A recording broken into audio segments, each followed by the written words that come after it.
We're here with Professor Fazal Rizvi from Melbourne University. He's a professor of global studies in education, and he's also emeritus professor at University of Illinois. Welcome. Thank you. Fazal, perhaps we could start with the question of what do you see as the major trends in higher education globally today? From my view, the key idea that I summarize all the interesting and new things that are happening in higher education is the idea of privatization. Privatization not simply at one level, but number of different levels. How the governance is becoming privatized, how students' identity is becoming privatized, how the relationship between the state and the university is becoming privatized, and how privatization is defining a move away from public ownership of universities to private ownership. And from there flows a whole range of ideas about students and their relationship to the university, the issues of curriculum and knowledge, what is worth, investment in education, the public role of universities, and all those kind of things. So the central idea is privatization, growing privatization around the world.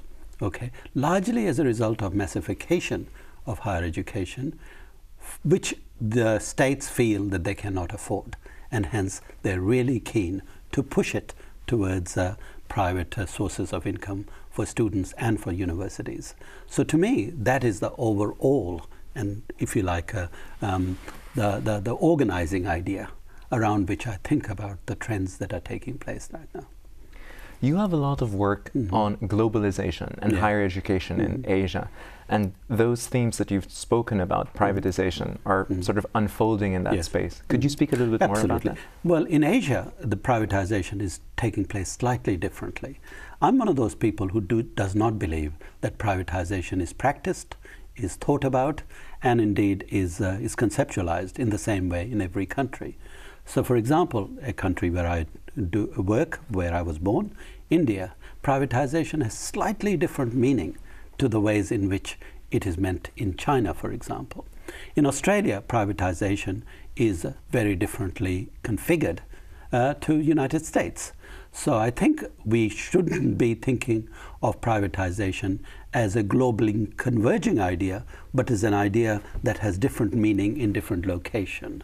So we've got to understand that while there is an element of global convergence, isomorphism if you like, there are also very major historical and political differences in the ways in which countries think about it.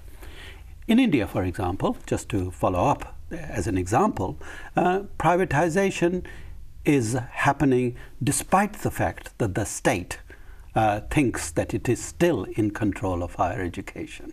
Okay. In other words, there is a huge amount of privatization that is coming up from below, while the government still pretends that it's in control of higher education. In China, it's completely the other way around. The government is in control of some of the processes of privatization, whereas in India, if you like, the civil society has taken over privatization and moves towards privatization. So India and China are working very differently, and yet both of them are moving away from public ownership of education to increasingly privatized ownership of university, but in ways that are very different.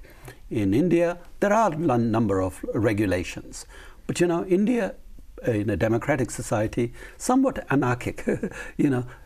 Regulations don't mean as much as they do in China. In China, which is an authoritarian state to a large extent, the rules really are adhered to because you're always potentially in trouble.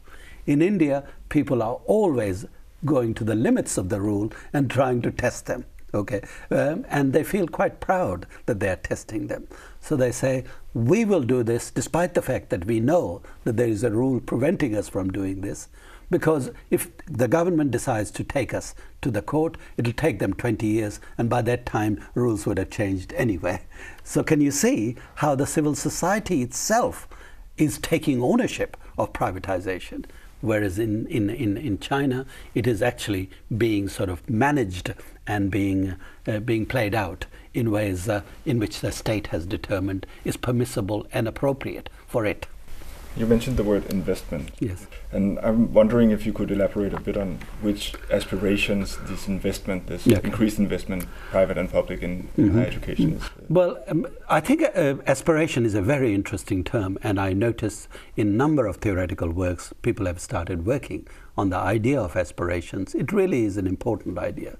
But we must distinguish between aspirations of the market, aspirations of the state, and aspirations of the individual students. They may not necessarily align with each other. Okay, so aspirations of the state may be motivated, may be driven by a particular set of concerns.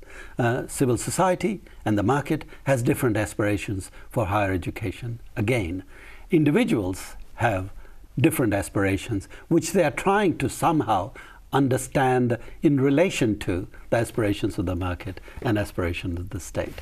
So if you like, instead of thinking about privatization leading to only one set of aspirations, it's leading to multiple sets of aspirations which are having a difficulty in using a term that you used, assembling. So let me give you an example. A student, for example, has aspirations, and their aspirations are increasingly based not only on what they would like to do, but also in relation to a range of calculations about what they will be able to do in terms of their understanding of the ways in which market is growing and in the ways in which the state will permit them to do something. So my own understanding of students and their parents in higher education is that they are much more aware of this calculative logic than we quite often assume. They are figuring out. People like Io Ong, for example, who's written quite extensively on flexible citizenship, has written beautifully about this kind of calculative logic of trying to figure out not only what we desire, but what is possible for us to desire. So that makes it a very different kind of space, which we need to understand with multiple definitions of aspirations and multiple motivations towards aspirations. The market, of course, aspires from higher education a particular set of skills, particular sets of aptitudes, particular sets of dispositions. The state has slightly different. State would like to support the market, even encourage the market, but it has some additional requirements to which it aspires. Okay, so as a result, for example, the aspirations of social cohesion, so that the country doesn't fall apart. Aspirations to make sure that the social conditions appropriate for capital accumulation, both individual level and at the level of the market, prevail. So state is managing and has aspirations differently. And each of those three groups, the students, the institutes, each of the four groups, the students, institutions, the market, and the state, have different aspirations, but these aspirations are, if you like, reflexive of their understanding of what the aspirations are of the other three.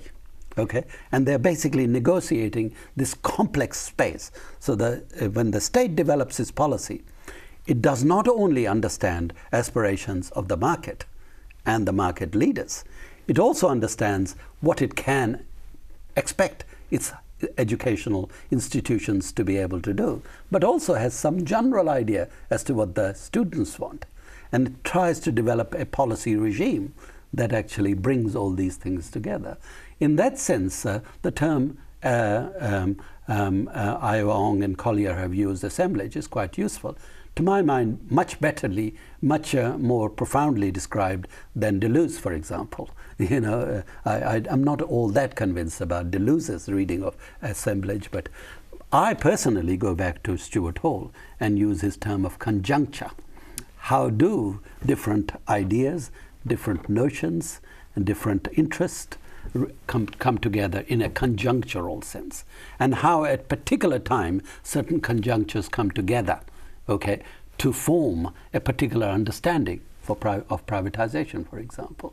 So my interest is in conjunctural, not conjectural, but conjunctural analysis of the ways in which these things are coming together.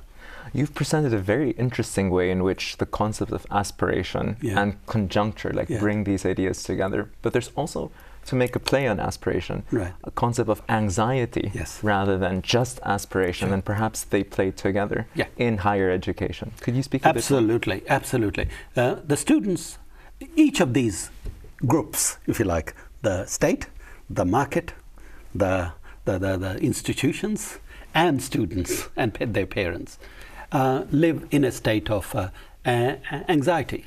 And Ulrich Beck refers to as the risk society. You know, these need to be managed. These needs to be understood. And I think the anxiety really is, from the state's point of view, if we have these aspirations and the others do not, then we have a legitimation and motivation problem. These people won't buy into our agendas. And the same with market. If the market has aspirations, then, and the state doesn't play ball, then market cannot succeed to any. The students have the same problem. Okay, so anxiety and aspirations go together, but aspirations quite often framed within a particular understanding of anxiety, and anxieties are at each different level. So in that sense, there is a dialectical relationship between anxiety and aspiration, in which people are sort of saying, how do we manage the distinctive conjunctural conditions in which we find ourselves? Okay, how is it that we figure out this is the best way of working? This is the stuff of politics. This is really competing interest being negotiated across each other. Interest which were once interest being transformed into a different kind of interest in light of the impossibility of some anxieties being responded to appropriately. Okay, so people change. So there is a dynamism, there is conflict, and there is an intense politics in which groups, students, even individuals are trying to figure out how to be in this conjunctural set of conditions. It seems to me that all these investments, aspirations, anxieties, they are framed within what we understand as the global knowledge economy. Yes. You have yourself talked before about social imaginaries as a way of understanding the spaces that we imagine that we share. I was wondering if I could ask you to elaborate on that. Well, before I do that, I want to go back to global economy. My own view is that global economy has been mistakenly assumed to have one uniform meaning. It does not. Okay, global economy works differently in different conjunctural conditions. So, for example, we have become incredibly influenced by, if you like, an imaginary, and I'll come back to that, an imaginary of global economy, the ways in which it is thought about in our structures of feeling, by three major organizations: World Bank, OECD, and EU. Together, they have created a particular imaginary of global economy. Now, that global economy is not necessarily the global economy that the Chinese are thinking about or the Indians are thinking about. Okay, they have a slightly different view of global economy. I heard somebody, a Chinese academic, say that it's global economy from the Chinese model. Okay, the Chinese model of global economy. It has a different way of organizing the meaning that they give to the relationship between state, markets, individuals, and knowledge. Okay, the ways in which knowledge is thought about. So, for example, the ways in which knowledge is thought about has changed over the years and is constantly changing. Okay, as we think about new possibilities and new conditions. And I think the idea of knowledge economy is one that is now located, dominantly so, within a particular social imaginary. Now, what do I mean by social imaginary? I have to say that the term social imaginary, which has become quite well known now and has been used widely, some of it because I used it in a book a few years ago called Globalizing Educational Policy, and I've had to think think about what it means much more, even after I'd written the book, which is the way that concepts developed and understanding develops. You use the concept because it made sense then, but then a lot of people sort of saying, look, we are not clear, explain. And that has helped you to expand your, not only meaning and elaborate your meaning, but also develop your understanding of the concept. So, the reason why I use the term social imaginary, borrowing very heavily from Charles Taylor, Carlos Castelladis, and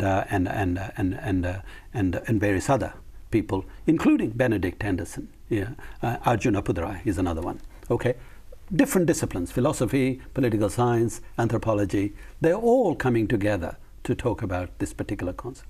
The reason why I was became attracted to the notion of social imaginary is because I did not think that the term ideology did the work that was necessary to be done. In other words, ideology is something that's articulated, that has a particular purpose. It has a telos. Okay, people know what that telos is, what kind of vision is being envisaged. Okay, imaginary is much looser. It is something that Raymond Williams called structure of feeling. It's the ways in which you imagine your present being linked to the future, okay? And the ways in which your future defines what you think are the conditions of living, okay? So in other words, to me, imaginary is a notion that is a collective notion that becomes absolutely widespread, okay, in a whole range of different ways. So people don't even bother thinking about what it means. It is, if you like, the framework, the template upon which particular concepts are negotiated, thought about, and changed in meaning. Okay, so that's actually what I mean by social imaginary. Social imaginary is something that that leads us to ask certain kinds of questions without asking some other questions. Okay, it actually breaks down certain distinctions that are very common in analytical philosophy between fact and value, between description and normative, between now and future. All of these distinctions, these are linear distinctions.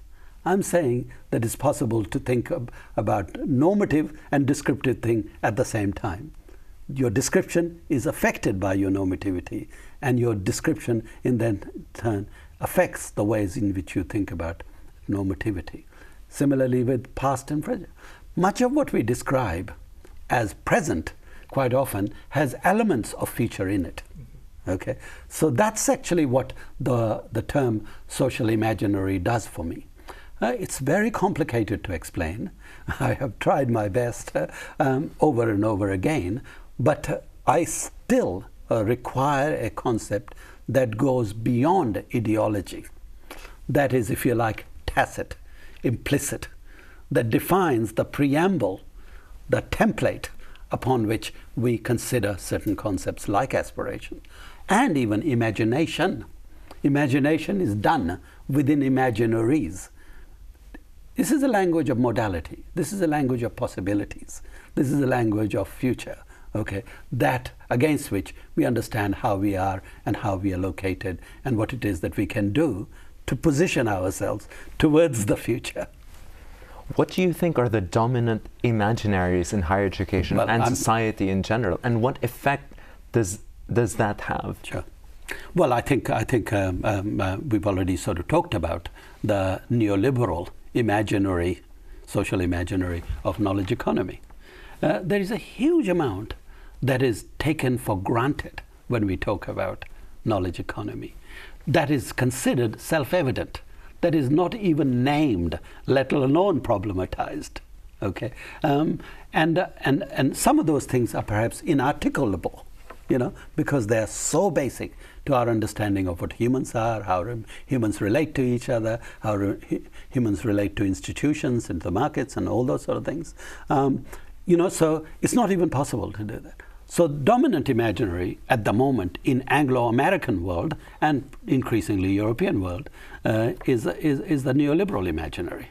That is, the state can't do very much, and that we have to figure out our futures in making the best of the circumstances in which we find ourselves, in the conjunctures in which we find ourselves.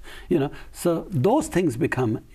So when a student is sitting down trying to figure out whether he'll do engineering or arts degree, okay, then the imaginary, the dominant neoliberal imaginary conceptions about the market of employability are embedded within that calculation. So if you like, those calculations become linked to the dominant imaginary. And there are dominant imaginaries that come and go.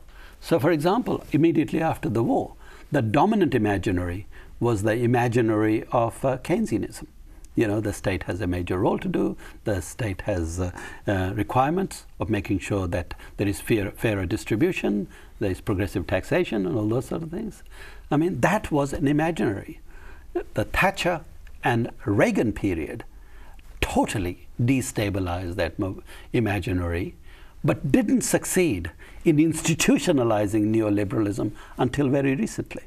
So in other words, it's 20 years' work that has institutionalized the imaginary. Thank you, Fazal. It's been a pleasure. Thank you. Thank you.